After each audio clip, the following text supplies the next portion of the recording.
Assalamualaikum warahmatullahi wabarakatuh.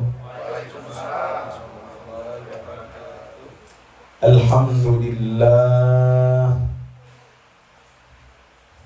alhamdulillahilladzi bi ni'matihi tatimmus shalihat wa bi fadlihi tatanazzalul khairat wal barakat wa bi qudratihi tatahaqqaqul maqasid wal ghayat.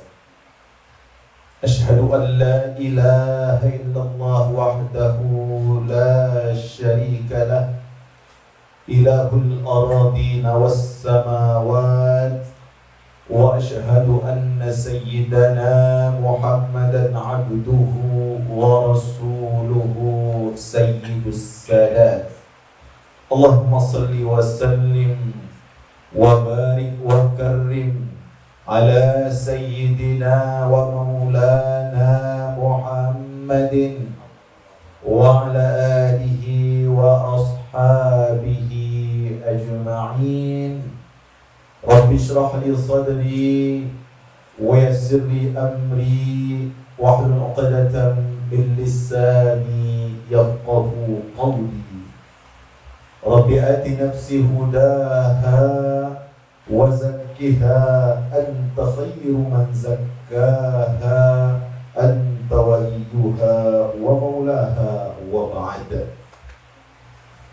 Bapak Ibu kaum muslimin dan muslimat, jamaah pengajian At-Tawwabin yang dimuliakan Allah Subhanahu wa taala, Bapak Ketua, para pengurus, dewan penasehat, serta Bapak Ibu jamaah hadirin wal hadirat yang insyaallah senantiasa semua kita selalu mendapatkan rahmat dan kasih sayang Allah Subhanahu wa ta'ala. Bapak Ibu yang dimuliakan Allah, sebelum kita memasuki kajian pada sore hari ini, kita bersolawat dahulu, karena kata Rasul, sebuah majlis yang tidak disebutkan namaku di situ, tidak dibacakan solawat di situ, ada majlis yang sia-sia.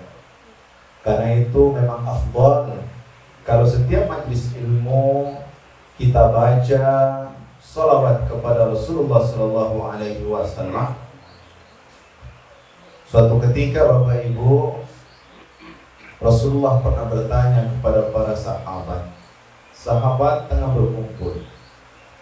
Kata Rasul, wahai sahabat-sahabatku, siapa yang sudah dan pasti akan masuk surga? Semua sahabat terdiam Bapak Ibu, kecuali seorang sahabat yang bernama Abdullah bin Umar, anaknya Umar bin Khattab. Saya ya Rasulullah, saya pasti akan masuk surga. Saya sudah merasakan masuk surga. Umar bin Khattab ada di tempat itu Bapak Ibu, ngangkat kepalanya. Kenapa?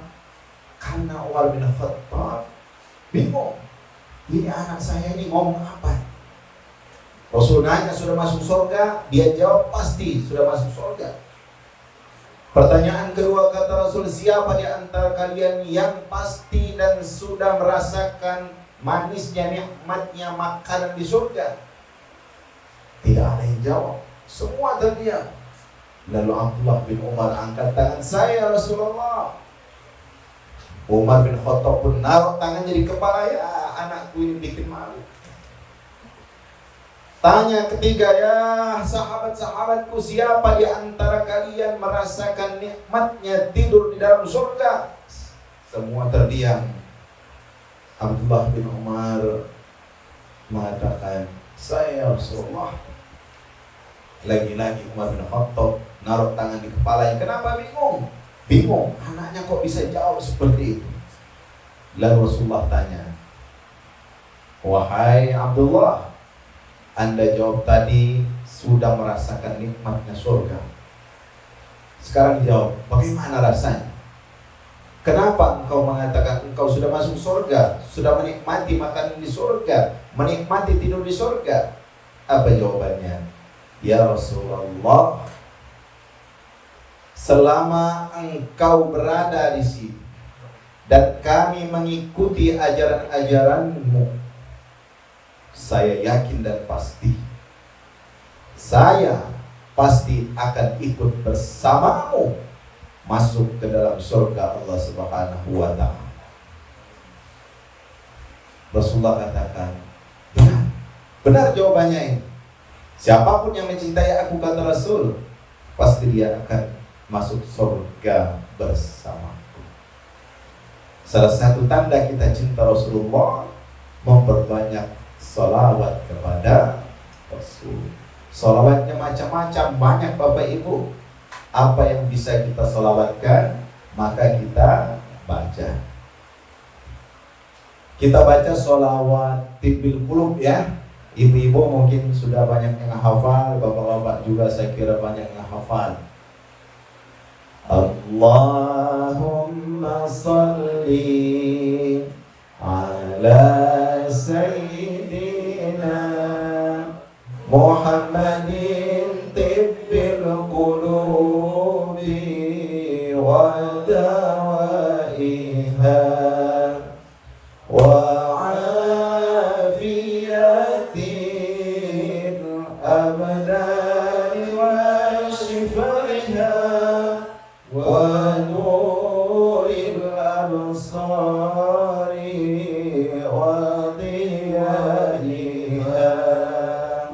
وعلى آله وصحبه وسلم اللهم صل على سيدنا محمد طب القلوب ودوائها وعافية الأبدان وشفائها ونور الأبصار وضيائها وعلى آله وصحبه وسلم اللهم صل على سيدنا محمد طب القلوب ودوائها وعافية الأبدان وشفائها ونور الأبصار وضيائها وعلى آله وصحبه وسلم اللهم صل وسلم وبارك عليه وعلى آله. Bapak Ibu yang akan Allah Subhanahu wa ta'ala, semoga dengan sholawat tadi kita tergolong orang-orang yang nantinya akan mendapatkan syafaat dari Rasulullah sallallahu alaihi wasallam. Man shalla alayya marratan sallallahu alaihi asyarah. Barang siapa yang satu kali bersolawat kepadaku, kata Rasul, Allah akan balas, Allah akan jawab sebanyak 10 kali lipat. Amin. Allahumma. Salawat yang kita baca tadi adalah salawat tibbil qulub, obat hati. Menyebut Rasul, menghadirkan keindahan Rasulullah SAW akan menjadikan hati kita yang mungkin lagi sedih, yang mungkin lagi gelisah, maka kita akan merasakan kesejukan dan kenikmatan. Umar pernah berkata, Tidaklah aku merasakan sebuah musibah kecuali ketika aku ingat musibah wafatnya Rasulullah SAW. Aku merasakan semua musibah itu sangat ringan bagiku. Yang berat itu adalah berpisah dengan Rasulullah SAW. Bapak Ibu yang dimuliakan Allah Subhanahu wa Ta'ala, hari ini kita berada pada tanggal berapa? 2 Muharram 1444 Hijriah. Ustaz tanya Bapak Ibu, apa yang kita rasakan? Kira-kira ada tak yang berbeda antara tahun ini dengan tahun lalu? Merasa tak ada yang berkurang? Pasti kita merasakan ada yang berkurang. Innama anta ayyamun, kata Imam Hasan Al-Basri, sesungguhnya engkau manusia itu adalah kumpulan dari hari-hari. Kullama dhahaba yawmun dhahaba ba'duka ay dhahaba umruka. Setiap berganti hari maka habis pula, berkurang pula umurmu. Maka pertanyaan besar Bapak Ibu, refleksi, evaluasi kita di awal tahun Hijriah kali ini, apakah kita merasakan ada sesuatu yang berkurang dari diri kita atau sama sekali tidak ada? Padahal sesungguhnya dengan bergantinya hari, bergantinya minggu, bergantinya tahun, sesungguhnya waktu, kesempatan kita ini telah dan terus berkurang. Kita akan lebih dekat kepada Allah Subhanahu wa Ta'ala. Sadar atau tidak kita, pasti itu akan terjadi. Yang keliru adalah ketika berganti hari, berganti waktu, kita tidak merasakan perubahan dan pergantian tersebut. Itulah orang-orang yang lalai, orang-orang yang terpedaya dengan dirinya, dengan hidupnya. Padahal Allah Subhanahu wa Ta'ala tidak menciptakan dunia dan seisinya ini untuk perbuatan yang sia-sia. Maka para ulama mengajarkan kepada kita, hidup kita ini harus memiliki 3 waktu yang selalu kita ingat. Yang pertama, waktu kita bermunajat kepada Allah Subhanahu wa Ta'ala. Mari kita cek berapa persen dari waktu yang kita miliki 24 jam satu hari itu tangan kita menengadah kepada Allah Subhanahu wa Ta'ala. Hati kita tunduk kepada Allah Subhanahu wa Ta'ala. Berapa menitkah? Berapa lamakah? Sudahkah kita menyiapkan waktu bermunajat kepada Allah Subhanahu wa Ta'ala? Bila sudah, sejauh mana kualitas munajat kita kepada Allah Subhanahu wa Ta'ala? Bila sudah salat, bila sudah puasa, sudah zakat, sudah sedekah, maka pertanyaan berikutnya Bapak Ibu, apakah kita melakukannya sekedar rutinitas yang tidak menghasilkan bekas dan pengaruh, atau yang kita kerjakan memiliki kualitas dan bobot di sisi Allah Subhanahu wa Ta'ala? Pertanyaan besar yang harus kita cek, sejauh mana kita sudah menyiapkan waktu kita untuk bermunajat kepada Allah Subhanahu wa Ta'ala. Masing-masing kita tahu berapa umur yang sudah Allah titipkan kepada kita. Masing-masing kita pasti tahu akan ada batas yang pasti kita sampai ke situ. Apakah munajat-munajat kita kepada Allah sudah mewakili dan bisa menjadi sebab kita diampuni oleh Allah Subhanahu wa Ta'ala, atau sebaliknya kita masih sibuk dengan hal-hal yang sepele di dunia ini? Atau kita masih disibukkan dengan dunia yang senantiasa menggoda kita ini.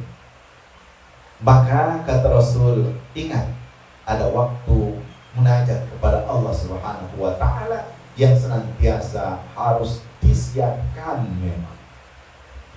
Yang kedua, waktu untuk bermuhasabah, waktu untuk introspeksi diri kita masing-masing, bukan untuk introspeksi orang lain. Ketika kita introspeksi, yang kita lihat diri kita, bukan orang lain. Hasibu anfusakum qabla an tuhasabu. Malaikat Israel 5 kali setiap hari ngecek kita ini, si fulan. Sudahkah kita menghisab diri kita, mengevaluasi diri kita? Kalau tidak bisa setiap hari, setiap minggu, minimal setiap Jumat kita hisab diri kita. Kalau tidak bisa setiap minggu, setiap bulan, kalau tidak bisa setiap tahun, kita mengevaluasi, memuhasabah diri kita. Umar bin Khattab punya kebiasaan, suatu ketika dia pergi ke sebuah perkebunan setelah selesai sholat isya, lari ke sebuah perkebunan. Ada seorang sahabat yang mengikuti dari belakang. Ternyata yang didengar oleh sahabat tersebut apa? Umar bin Khattab mengatakan kepada dirinya, wahai engkau Umar bin Khattab, kalau engkau tidak bertakwa kepada Allah, kalau engkau tidak berlaku adil, maka tunggulah azab Allah Subhanahu wa ta'ala. Muhasabah, mengingatkan dirinya, karena orang yang pandai mengevaluasi di dunia ini, maka nanti hitungannya di akhirat akan ringan. Waktu yang ketiga, yaitu waktu yang kita gunakan untuk urusan hidup kita. Karena agama kita agama yang seimbang, ada urusan yang harus kita kerjakan, mencari nafkah, mengurus keluarga, bekerja, dan seterusnya. Dimanapun posisi kita, maka kita juga tidak boleh melupakan yang ketiga tersebut. Kaum muslimin dan muslimat yang dimuliakan Allah Subhanahu wa ta'ala, Muharram, tahun baru Islam ini, disepakati oleh Umar bin Khattab pada tahun 16 dari hijrahnya Rasulullah SAW dari kota Makkah menuju kota Madinah. Ada rahasia yang tersembunyi dari pemilihan nama dan pemilihan peristiwa hijrah. Banyak yang mengusulkan, ya Umar, ya Khalifah, kita mulai penanggalan Islam ini pakai tanggal kelahiran Nabi Muhammad SAW. Umar tidak memilih. Kenapa? Karena yang namanya kelahiran itu kita bersifat pasif, dilahirkan. Setiap kita ketika dilahirkan tidak bisa memilih, Bapak Ibu, tidak bisa memilih ibu yang melahirkan kita, tidak bisa memilih tempat di mana kita dilahirkan, warna kulit kita apa, posisi kita pasif. Maka Umar tidak memilih tanggal kelahiran Rasul sebagai awal penanggalan hijrah. Ada lagi yang mengusulkan kita mulai penanggalan Islam ini dengan wafatnya Rasulullah SAW. Pun Umar bin Khattab tidak mengikuti dan tidak memilih pendapat tersebut. Kenapa? Karena ketika bicara tentang kematian, yang akan hadir di situ adalah kesedihan, dan Umar tidak ingin umat ini larut dalam kesedihan. Maka muncullah Ali bin Abi Thalib mengusulkan, wahai Amirul Mukminin, saya usulkan penanggalan Islam kita mulai dari peristiwa hijrahnya Rasulullah Sallallahu Alaihi Wasallam dari kota Makkah menuju kota Yathrib, saat itu belum bernama Madinah Al-Munawwarah. Ketika mendengar ini, Umar langsung sepakat, setuju. Kenapa Bapak Ibu? Karena peristiwa yang terjadi itu adalah peristiwa yang hampir mayoritas sahabat merasakan peristiwa hijrah tersebut. Dari yang kecil, dari wanita, laki-laki, yang tua, yang muda merasakan peristiwa hijrah Rasulullah SAW. Dan dari penamaannya, hijrah bermakna pindah, meninggalkan. Artinya bermakna hijrah adalah gerakan. Hijrah bermakna kita tidak boleh pasif, kita harus aktif. Kita harus bergerak, tidak boleh menunggu, tidak boleh pemalas. Kenapa? Karena tahun baru hijrah mengingatkan kepada kita bahwa sebuah kemenangan harus dilalui dengan sebuah perjuangan, dan itulah yang dilakukan oleh Rasulullah Sallallahu Alaihi Wasallam. Bayangkan Bapak Ibu, saat itu semua kafir Quraisy bersepakat untuk membunuh Rasulullah Sallallahu Alaihi Wasallam, memutus dakwah Rasulullah. Lalu Allah Subhanahu Wa Taala mengingatkan kepada Rasul untuk tetap sabar, untuk tetap tawakal kepada Allah Subhanahu Wa Taala. Dan ketika seluruh kabilah Quraisy berkumpul menyiapkan pemuda-pemuda yang gagah berani untuk membunuh Rasulullah SAW, saat itu Rasulullah meminta Ali bin Abi Thalib untuk tidur di atas kasurnya. Lihat, Ali bin Abi Thalib saat itu baru berumur 20 tahun. Ali bin Abi Thalib, dia masuk Islam umur 10 tahun. Dan ketika Rasulullah hijrah, dia sudah berumur 20 tahun.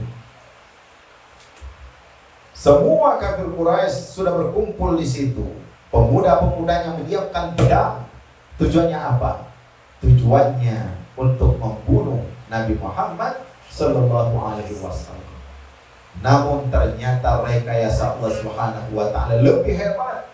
Wa id yamkuru bikal ladina kafaru yuthbituka aw yukhrijuka aw yaqtuluk wa yamkuruna wa yamkurullah wallahu khairul makirin.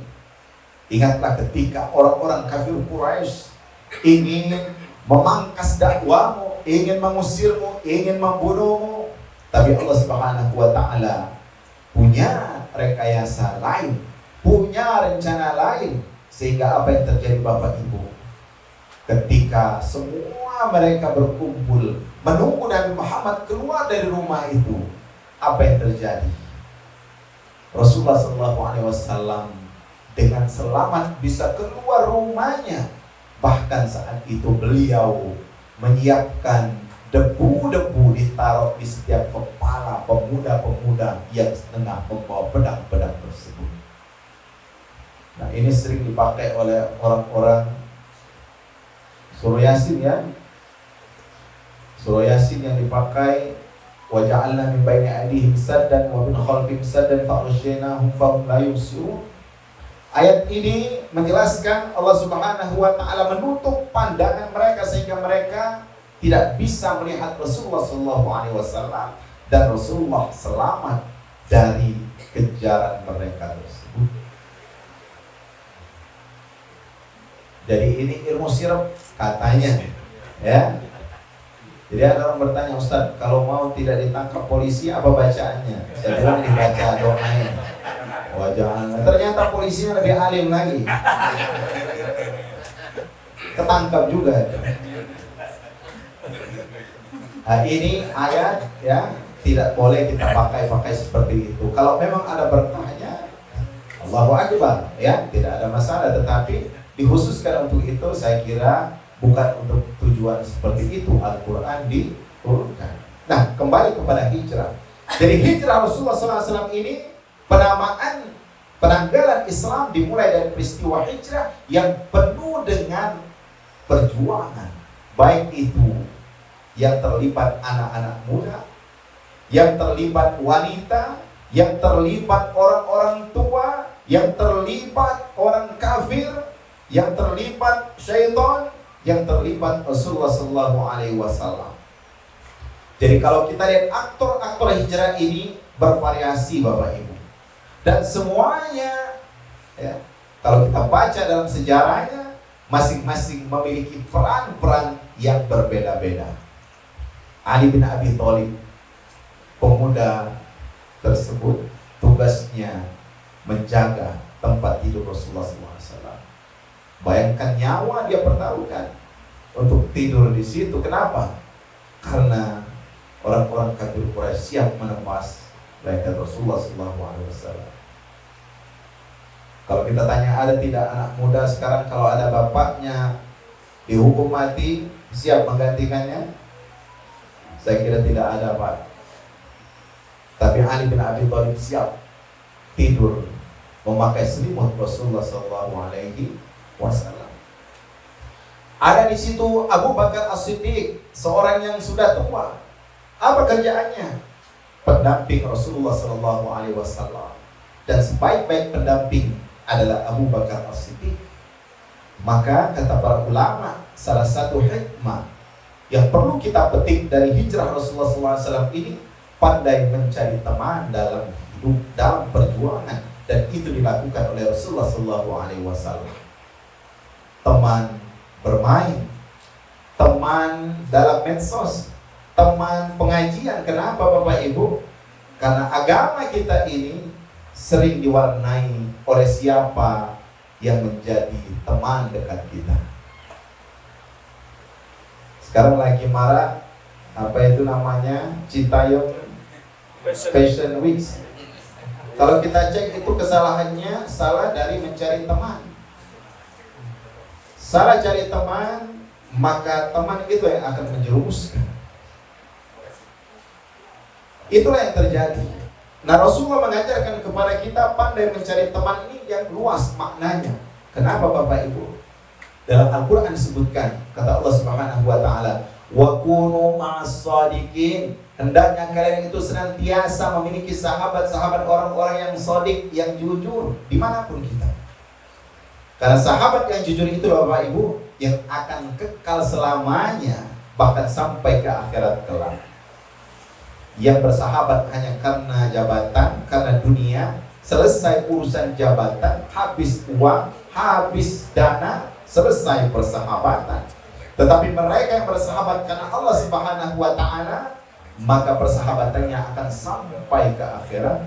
Al-akhillau yawma idzin ba'duhum li ba'din adu illa al-muttaqin. Sesungguhnya orang-orang yang berteman, bersahabat di dunia ini, nanti pada hari kiamat saling gontok-gontokan, saling musuh-musuhan. Kecuali siapa? Kecuali mereka yang bertakwa kepada Allah Subhanahu wa Ta'ala. Maka kita bersyukur Bapak Ibu, di majlis taklim ini, di pengajian ini kita dikumpulkan bukan karena urusan dunia, Pak. Kalau untuk urusan dunia bukan di sini, bisnis di luar.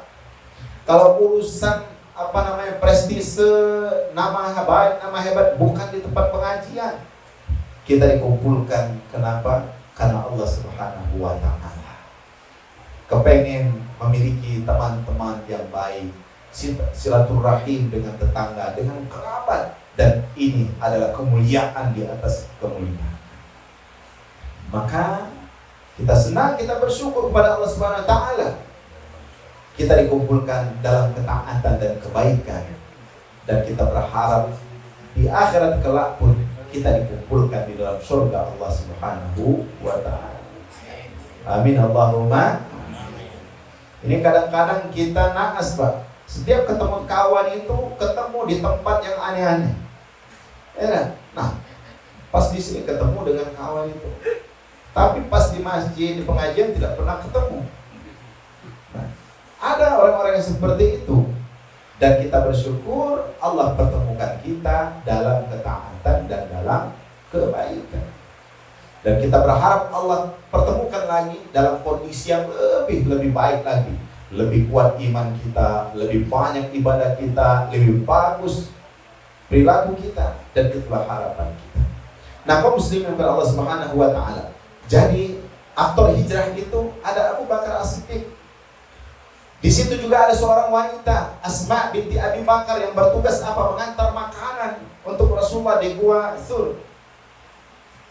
Tidak hanya orang Islam, ada orang kafir yang bernama Abdullah bin Uraiqid, seorang kafir musyrik yang Rasulullah percayakan untuk apa? Menjadi guide, Pak. Menjadi guide TL, tour leader. Kalau yang umroh, tour leader namanya. Tour leadernya siapa? Orang kafir, Abdullah bin Uraiqid. Rasulullah SAW punya strategi. Kalau saya milih tour leader saya ini orang muslim, pasti cepat ketahuan. Tapi kalau yang saya pilih penunjuk jalan ini orang kafir, maka tidak ada yang curiga. Cerdas Rasulullah SAW, hebat sekali. Maka pertanyaannya, apakah ada orang-orang yang non-muslim yang amanah seperti itu? Al-Quran surah Ali Imran menjelaskan, wa inna min ahli kitab, sesungguhnya di antara ahli kitab itu man intakmanhu biqintarin yu'addihi ilaih, ada orang-orang yang kalian serahkan harta yang banyak berlipat ganda, lalu harta itu dia kembalikan lagi kepadamu. Wa inna min ahli kitab man intakmanhu bidinarin, tapi juga ada dari orang-orang tersebut ketika engkau titipkan amanah 1.000 rupiah, tidak dia kembalikan kepadamu kecuali engkau minta terus. Jadi Al-Quran sangat objektif. Ada memang orang-orang yang amanah walaupun keyakinannya berbeda. Begitu juga ada orang-orang yang seakidah tetapi tidak amanah dalam kebaikan. Jadi aktor hijrah ini ada juga orang yang non-muslim, Abdullah bin Uraiqid, yang pandai menjaga rahasia. Dan Rasulullah tahu orang ini bisa menjaga rahasia walaupun dia tidak satu agama dengan saya. Jadi boleh kita bermuamalah dengan catatan kita sudah yakin orang itu amanah, tidak akan merusak. Aktor dalam hijrah ini yang menunjukkan bagaimana hijrah ini sebuah perjuangan, sebuah pergerakan. Siapa lagi?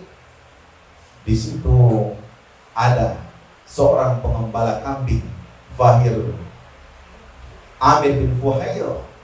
Tujuannya apa? Tugasnya untuk membersihkan bekas-bekas telapak kaki Rasulullah dan Abu Bakar As-Siddiq serta kedua untanya. Digiring kambing untuk apa? Menghilangkan jejak Rasulullah SAW. Singkat cerita Bapak Ibu, tanggal 27 Safar Rasulullah SAW keluar dari kota Makkah menuju kota Madinah. Tapi beliau berhenti dulu di sebuah gua yang disebut dengan Ghar Thur, gua Thur. Di situ beliau tinggal selama 3 malam. Apa yang terjadi di situ? Kisahnya panjang Bapak Ibu, singkatnya Rasulullah SAW selamat dari kejaran orang-orang kafir yang hampir saja mereka itu menyergap Rasulullah dan Abu Bakar As-Siddiq. Hal ini disebutkan dalam Al-Quran surah At-Taubah ayat 40. Dan surah At-Taubah ayat 40 ini tidak turun ketika terjadinya peristiwa hijrah tersebut. 9 tahun setelah terjadi peristiwa ini baru Allah turunkan firman-Nya, illa tansuruhu faqad nasarahu Allah id akhrajahu alladhina kafaru thaniya itsnaini id huma fil ghar id yaqulu li sahibihi la tahzan innallaha ma'ana. Jadi peristiwa ini Allah ingatkan 9 tahun kemudian kepada umat Islam, wahai orang-orang yang beriman. Saat itu Rasulullah memerintahkan para sahabat untuk bersiap-siap memerangi Romawi. Amerikanya zaman jahiliyah. Bayangkan kekuatan mereka hebat luar biasa. Dan Rasulullah diperintahkan untuk memerangi orang-orang Romawi tersebut. Karena ketakutan para sahabat apa? Ada yang lari, ada yang takut. Maka Allah turunkan firman-Nya. Ingat loh, kata Allah, sekiranya kalian tidak menolongnya, tidak menolong Nabi Muhammad SAW, waqad nasarahullah, dulu Allah sudah menolongnya. Kapan? Is akhrajahul ladzina kafaru, ketika orang-orang kafir mengeluarkan mereka berdua dan mereka berangkat ke Madinah, mampir di Gua Thur. Id yaqulu li sahibihi, saat itu Abu Bakar mengatakan, ya Rasulullah, kalau mereka itu melihat ke bawah kaki mereka, Karena ceritanya Bapak Ibu, ada seorang kafir Quraisy yang kencing berdiri di atas goa Thur tersebut. Nah, kata Abu Bakar, ya Rasul, kalau uang itu nengok ke bawah, pasti kena kita. Apa kata Rasul Abu Bakar? Kalau mereka tahu ada kita di bawah, tak mungkin dia buka celana, kencing. La tahzan, kata Rasul, jangan takut. Innallaha ma'ana, sesungguhnya Allah bersama kita. Kata-kata ini Bapak Ibu, mari kita catat dengan tinta emas. Kata-kata apa? Kata-kata Rasul, la tahzan innallaha ma'ana, jangan bersedih, sesungguhnya Allah bersama kita. Bapak Ibu, penyakit kita kaum muslimin ini dua, sedih dan takut. Sedih dan para waliullah, wali-wali Allah, orang-orang yang dekat dengan Allah Subhanahu wa taala, ala inna awliya Allahi la khaufun alaihim wala hum yahzanun. Sesungguhnya ketahuilah, para wali-wali Allah, orang-orang yang dekat dengan Allah Subhanahu wa taala, la khaufun, tidak ada takut bagi mereka dan tidak ada kesedihan bagi mereka. Innal ladzina qalu rabbuna Allah, sesungguhnya orang-orang yang mengatakan Tuhan kami adalah Allah, tsumastaqamu, lalu mereka istiqamah di kalimat tauhid itu, tatanazzalu alaihimul malaikah, malaikat akan turun. Apa dia katakan? Alla takhafu wa la tahzanu, jangan takut dan jangan sedih. Kita takut Bapak Ibu sesuatu yang belum terjadi. Semua kita takuti. Takut bagaimana nasib anak kita. Ketika kita ada di rumah, istri kita ke pasar, takut luar biasa kita. Anak kita pergi ke pasar, pergi merantau, takut luar biasa kita. Orang-orang beriman, Allah takhafu, tidak usah takut. Takut itu artinya apa? Sesuatu yang belum terjadi, was-was, takut. Jangan-jangan anak saya di pesantren tidak bisa makan. Jangan-jangan nanti istri saya di pasar disakiti orang, dan seterusnya. Macam-macam ketakutan-ketakutan tersebut. Maka orang-orang yang dekat kepada Allah Subhanahu wa taala, la khaufun, tidak usah takut. Dan yang kedua Bapak Ibu, ketika yang kita takutkan itu terjadi, yang ada apa? Yahzanun, bersedih Pak. Sedih kita. Tadi kita takut suami kita meninggal dunia. Takut bukan? Takut. Itu terjadi. Yahzanun. Tapi orang-orang yang takwa kepada Allah Subhanahu wa taala, sami'na wa ata'na ya Allah, kami ridha ya Allah, kami ikhlas ya Allah. Orang-orang yang dekat kepada Allah la yahzan, tidak akan pernah bersedih. Anak meninggal dunia, takut kita Pak. Tapi ketika itu terjadi, apakah kita berlebihan dalam sedih atau tidak? Orang-orang yang bertakwa kepada Allah SWT tidak akan pernah bersedih. Macam-macam yang terjadi.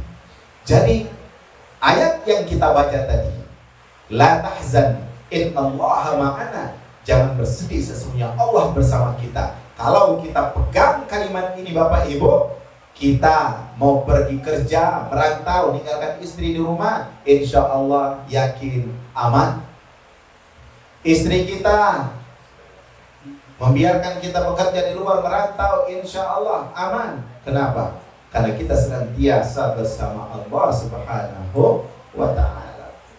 Nah, kaum muslimin dan muslimat yang dimuliakan Allah Subhanahu wa ta'ala, kita baru berbicara tentang aktor-aktor hijrah, di mana aktor hijrah ini menunjukkan bahwa penamaan tahun baru hijrah ini menunjukkan sebuah pergerakan, sebuah perjuangan.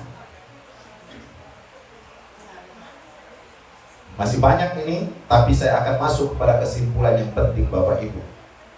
Apakah hijrah saat ini masih bisa kita lakukan dan wajib kita lakukan atau tidak? Para ulama membagi hijrah itu kepada dua, hijrah makaniyah dan hijrah maknawiyah. Hijrah makaniyah itu hijrah terkait dengan fisik, pindah tempat, ya.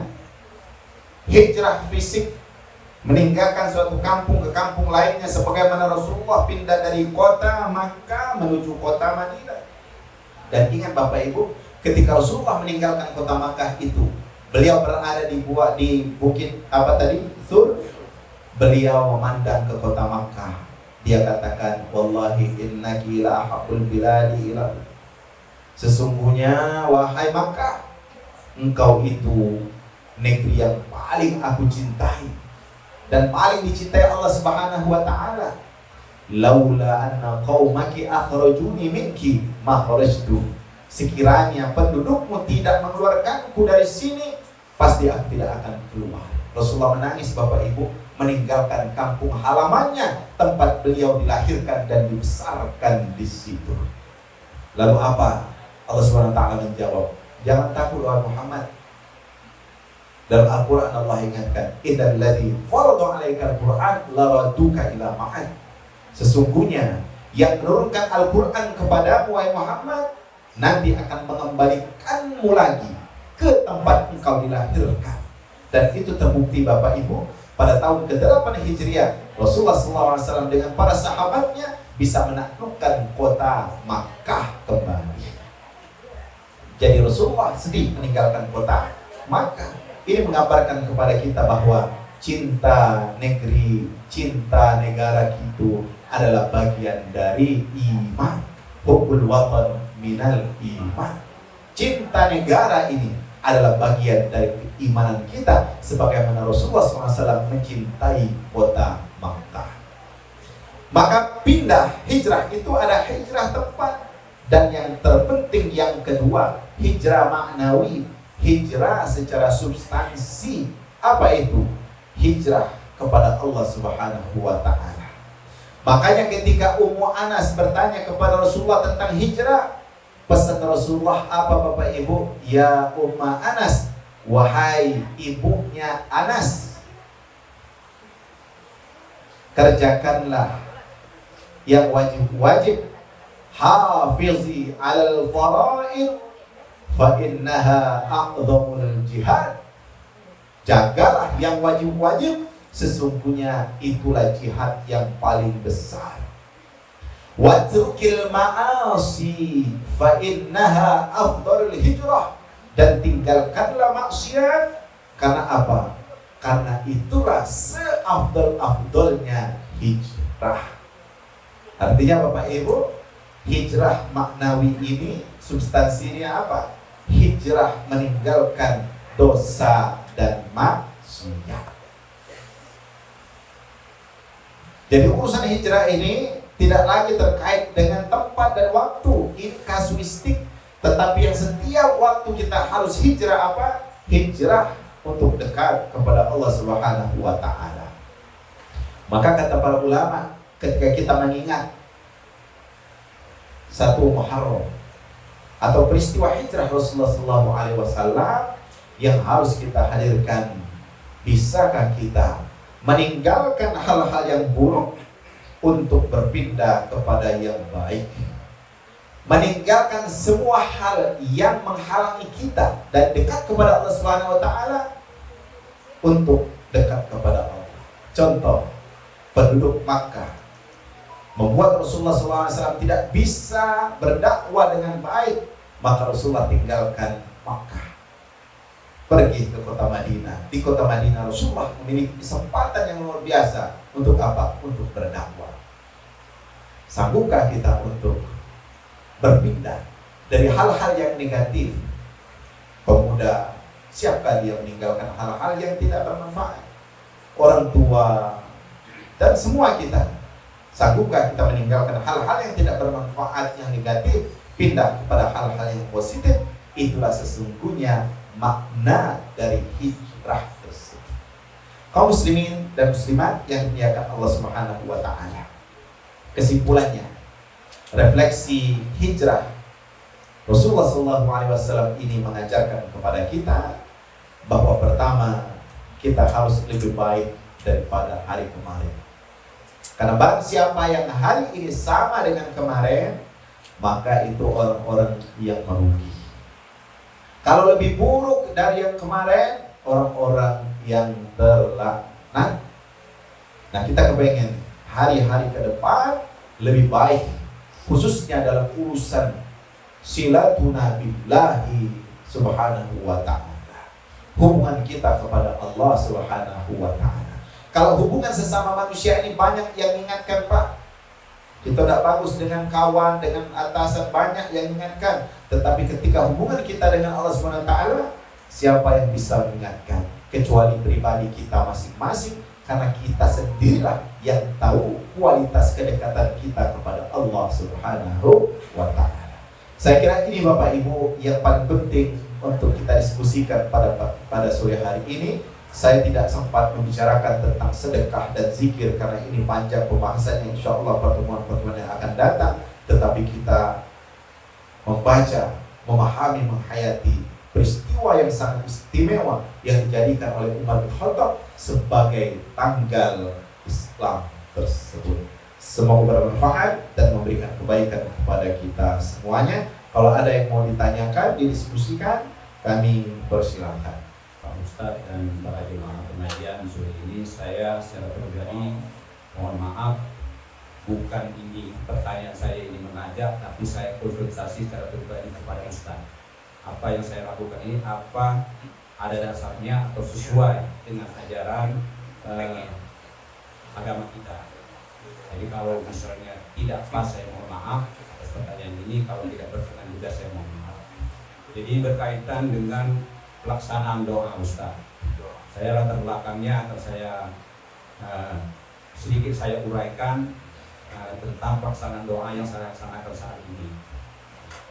Maaf, ini bukan saya riak ya. Tahun 2015 alhamdulillah saya waktu itu menunaikan ibadah haji, Pak Ustadz. Waktu kita tawaf itu untuk kita itu kan alhamdulillah dia memimpin kita itu dengan megafon kan. Nah, jadi memakai megafon sampai tawaf, sehingga saya lihat, karena saya posisi saya agak di belakang, saya lihat kok kenapa ya seluruh jemaah-jemaah yang selain Indonesia itu asal melewati hotel kita ini dia noleh terus dengan noleh. Nah, sehingga saya mengambil kesimpulan, artinya dengan cara ini orang terganggu. Dan saya lihat, Pak, maaf, selama saya di sana itu memang yang kayak gitu alhamdulillah cuma jemaah Indonesia. Yang jemaah lain tidak saya temukan, baik dari Mesir, dari Turki, dari Malaysia, yang pakai megafon itu kan, dalam hal dia tawaf. Kalau dalam dia pergi sedang misalnya sedang melaksanakan ziarah, memang ada, saya lihat bisa ke Jabal Nur dan sebagainya. Tapi dalam pelaksanaan ibadah mereka tidak memakai megafon, dan kita ada yang memakai megafon. Alhamdulillah waktu itu mobil saya memakai megafon, alhamdulillah. Yang kedua, masalah doa Pak Ustadz ya, juga waktu pelaksanaan ibadah haji itu, kalau kita sholat itu sedang berdoa, sedang khusyuk gitu kan, sedikit-sedikit sebelah kanan saya sudah menangis, sebubukan nangis. Saya lihat ini orang hitam Pak, gitu kan? Sebelah kiri juga gitu, di depan sebubukan, ini akan sebubukan. Baca doa Pak ya, sehingga saya ada di hati saya, berarti doa ini sebenarnya ada kaitan secara pribadi kita dengan Allah, karena di sana itu tidak ada Pak ya yang membimbing doa secara berjemaah, tidak ada, di baik itu Bidah Nabawi maupun di Masjidil Haram. Nah, sehingga saya menyimpulkan, iya kalau gitu doa ini sebenarnya lebih afdol itu doa pribadi Pak ya, doa perorangan. Sehingga saya ada waktu itu tekad dalam hati saya, ya Allah, kalau ini saya ini benar menunjuk, berarti saya ini orang yang paling malas di dunia selama ini. Saya waktu ibadah sholat wajib saya hanya mengaminkan terus Pak ya, tanpa tidak pernah saya membaca doa secara pribadi. Dan di sini saya temukan orang bukan membaca doa secara pribadi, tapi ia membuat saya agak tanah bertanya gitu, Pak Ustadz, kan ada hadisnya, berdoalah kamu karena kita tidak tahu dari mulut siapa doa itu yang akan dikabulkan Allah. Berarti doa itu berjemaah. Berarti doa itu berjemaah Ustaz, hadis atau Al-Quran itu ya Ustaz. Nanti minta tolong dijelaskan. Jadi itu Pak Ustadz, saya mohon bimbingan. Kira-kira alhamdulillah saya ibadah haji itu 2015, saya bertekad untuk doa sholat 5 waktu saya akan membaca doa saya sendiri. Tidak lagi saya turut mengaminkan doanya imam. Tadi saya sudah istiqomah terus terang setelah 7 tahun berarti Pak saya laksanakan. Nah itu Ustadz, saya tidak malu-malu di sini karena itu untuk untuk kebaikan bersama-sama. Kalau saya itu keliru, mohon untuk dikoreksi Pak Ustadz. Kalau saya keliru, kalau juga misalnya ada kesalahan, saya juga mohon dikoreksi. Karena memang saya, latar belakang saya bukan latar belakang pendidikan agama, Ustaz, ya. Jadi pemahaman saya terus terang banyak textbook. Saya baca buku-buku yang gini, gitu kan. Saya tidak pernah masuk pesantren, saya tidak pernah, gitu kan, cuma mengaji kampung kayak Pak Ustaz. Itu mohon bimbingan terus terang pada para jemaah. Saya mohon maaf, ini bukan ajakan saya konsultasi secara pribadi ke Ustaz, ya. Jadi jangan kaget atau isu lagi kan, atau isu yang tentang diri saya, ya. Di luar saya tidak mau. Tapi itulah tadi sepakat memang kami di pengajian ini Pak Ustaz untuk meningkatkan kualitas pengajian kan. Hal-hal yang memang kita ada rasa sengkel ya di bahasa Palembang itu kita tanyakan. Alhamdulillah kami sudah sebulan sekali di insya Allah ada tempat bertanya ya. Di umur kami sudah 58, 59 saya sekarang ini.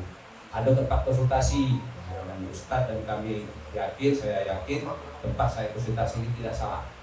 Terima kasih, mohon maaf bila ada hidayah. Assalamualaikum warahmatullahi wabarakatuh. Waalaikumsalam warahmatullahi wabarakatuh. Terima kasih Pak Haji atas pertanyaannya. Memang Bapak Ibu yang pernah haji atau umroh, memang yang paling ramai itu jamaah haji Indonesia.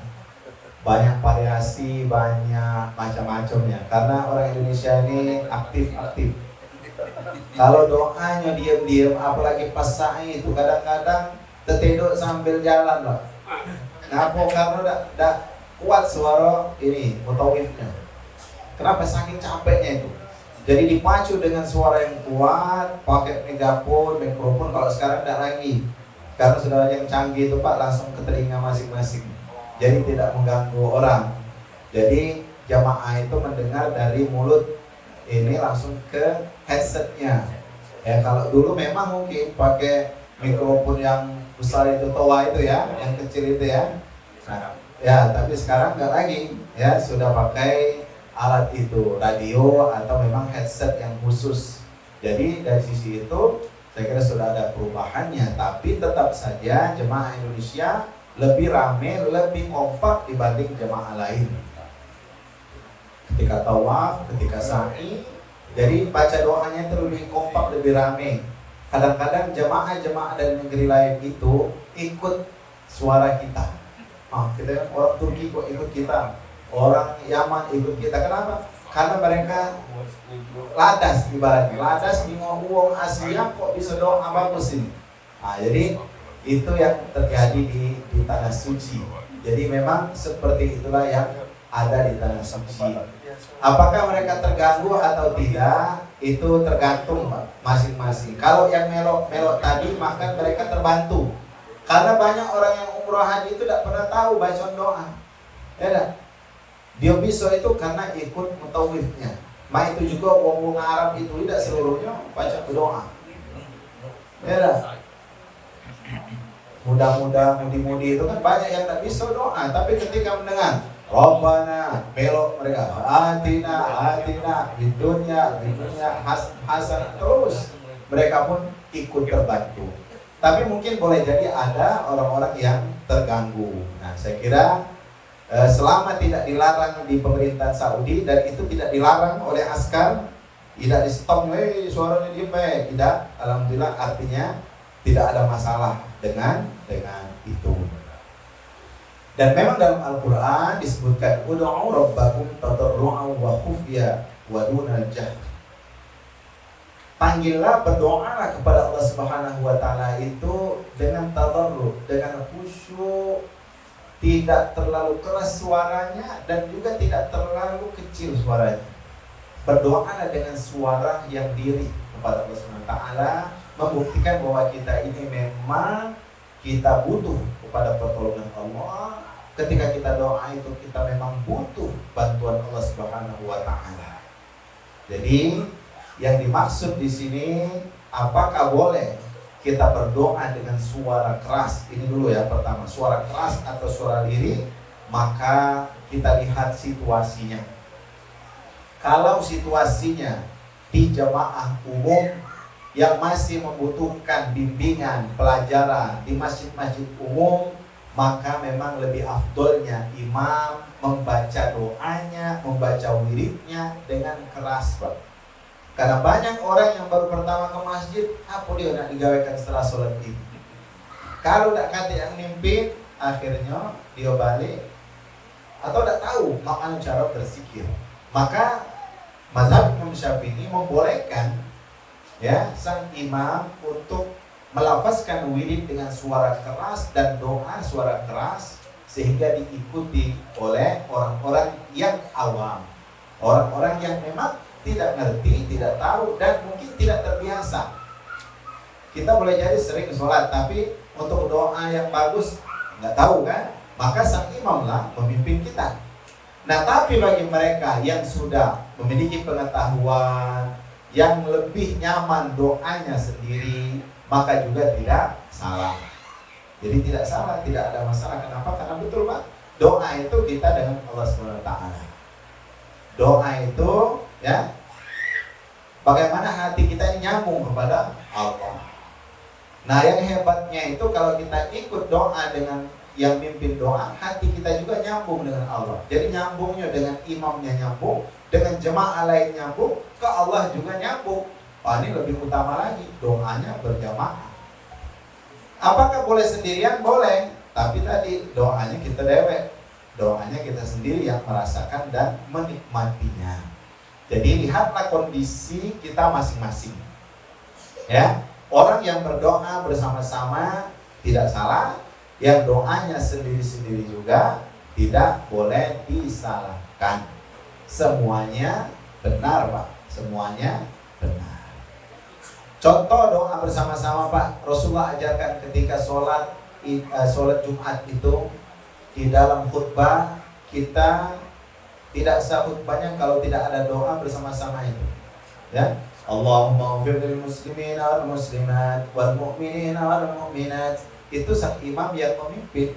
Kalau dia tidak baca doa itu tidak sah ininya khutbahnya. Ya, makanya kata para ulama yang meyakini doa boleh berjamaah itu contohnya, itu bukti real bahwa doa berjamaah diperbolehkan, bahkan diwajibkan ketika itu. Nah, tapi juga ketika kita berdoa sendiri-sendiri itu tidak salah. Jadi silakan kita lihat kondisi kita masing-masing. Dan memang kata Rasul, doa yang paling khusyuk itu doa di tengah malam ketika kita syahdu sendiri.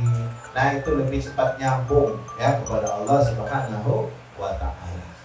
Nah dari sisi lain, dari sisi sosial, maka kalau di sebuah tempat belum bisa menerima ya atau menganggap aneh hal-hal yang demikian, karena ada orang yang jemaah berdoa sama-sama, dia sendiri di sudut atau dia keluar. Ini kan aneh, tidak ikut jemaah. Nah ini menimbulkan pembicaraan orang lain, dan itu diharapkan tidak terjadi. Kenapa? Karena yang muncul adalah saling curiga. Maka kalau kita sedang berjamaah di masjid, ya ikutilah cara di masjid. Selesai imam membaca doa, kita tambah lagi doa sendiri. Sehingga kita sama-sama aman, sendiri juga bisa kita kerjakan. Nah itulah yang terjadi. Tapi kalau masyarakat yang sudah ngerti, nggak ada masalah. Ini ada tempat-tempat Pak, kalau ada orang yang nggak ikut, nah setelah sholat langsung lari itu mulai itu dicari. Orang ini nggak semazhab dengan kita ini. Daripada jadi fitnah, lebih bagus kita ikut bersama-sama. Setelah itu kita tambahi lagi dengan doa sendiri. Tapi kalau ada masjid-masjid itu yang orangnya sudah ngerti semuanya, Kadang di situ ada kunut, kadang tidak kunut, kadang imamnya doa bersama-sama, kadang tidak. Nah, itu sudah aman itu. Silakan kita bisa sendiri. Jadi kita lihat posisi dan tempat kita berada. Nah, saya kira itu Pak Haji jawabannya. Semoga bisa mencerahkan ya. Baik Bapak Ibu, semoga yang kita pelajari kali ini memberikan manfaat, faedah, makna untuk menjadikan kita lebih baik, lebih dekat kepada Allah Subhanahu wa taala. Kita berharap seiring bertambahnya umur, maka bertambah pula kedekatan kita kepada Allah Subhanahu wa taala. Mari kita akhiri dengan sama-sama berdoa. A'udzu billahi minasyaitonir rajim. Bismillahirrahmanirrahim. Alhamdulillahirabbil alamin. حمد الشاكرين حمد الناعمين حمدا يوافي نعمه ويكافئ مزيدا يا ربنا لك الحمد كما ينبغي لجلال وجهك الكريم وعظيم سلطانك اللهم صل وسلم على رسولنا محمد اللهم صل وسلم على طبيب قلوبنا محمد اللهم صل وسلم على شفيع ذنوبنا محمد صلى الله عليه وسلم ربنا ظلمنا أنفسنا وإن لم تغفر لنا وترحمنا لنكونن من الخاسرين اللهم يا الله يا Tuhan kami ampuni dosa dan kesalahan kami ya Allah. Ampuni dosa kedua orang tua kami ya Allah. Ampuni dosa guru-guru kami ya Allah. Ampuni dosa dan khilaf pasangan hidup kami ya Allah. Ampuni dosa dan khilaf anak keturunan kami ya Allah. Ya Allah, terimalah semua amal ibadah yang kami lakukan ya Allah, dengan segala kekurangannya, dengan segala kehilafannya ya Allah. Engkau Maha Tahu ya Allah. Kami senantiasa berusaha untuk menjadi lebih baik. Allahumma ya Allah ya Tuhan kami, berkahilah umur yang Engkau berikan kepada kami. Jadikanlah umur yang tersisa ini ya Allah hanya untuk dekat kepadamu ya Rabb.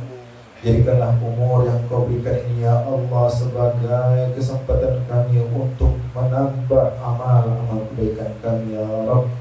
Jadikanlah umur yang Kau berikan kepada kami ini ya Allah sebagai kesempatan untuk kami memohon ampun, meminta maaf, meminta maghfirah kepadamu ya Allah. Allahumma akhtim hayatana fi husnil khatimah wa la takhtim hayatana fi su'il khatimah. Rabbana atina fid dunya hasanah wa fil akhirati hasanah wa qina adzaban nar. Subhana rabbika rabbil izzati amma yasifun.